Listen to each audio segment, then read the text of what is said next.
Tras o Consello da Xunta, o presidente Alfonso Rueda presentou varias medidas que buscan impulsar a competitividade empresarial, mellorar a atención ás persoas e manter a accesibilidade nas autopistas da comunidade.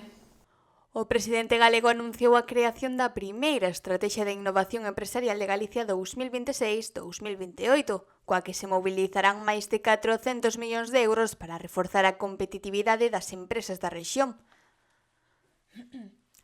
Esta estrategia, que se porá en marcha en 2026, ten como obxectivo fomentar a innovación no día a día das empresas galegas, atraer talento e crear proxectos tractores que impulsen a alta tecnoloxía e a intelixencia artificial. Se queremos un tecido productivo, moderno, competitivo, a innovación ten que formar parte indisoluble do día a día das nosas empresas. E por iso, hoxe acordamos iniciar a tramitación da Estrategia de Innovación Empresarial 2026-2030. Incrementamos, que queremos? Pois que se incrementen un 25% as empresas que fan innovación en Galicia, que o investimento privado se aumente un 50% respecto ao que hai ahora mesmo en innovación, chegar aos 1.500 millóns de euros, e a nosa previsión é que esta estrategia no primeiro semestre de 2026 pode estar aprobada e en funcionamento. Outro dos puntos aprobados fai referencia á promoción de 523 vivendas de promoción pública en Coruña, Santiago de Compostela e Ferrol.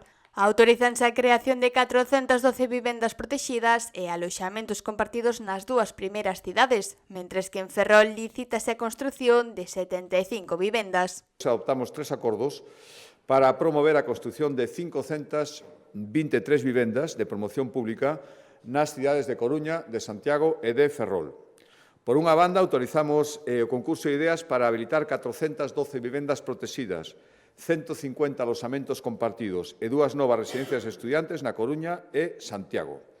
Todos en terreos que son propiedade da Xunta de Galicia.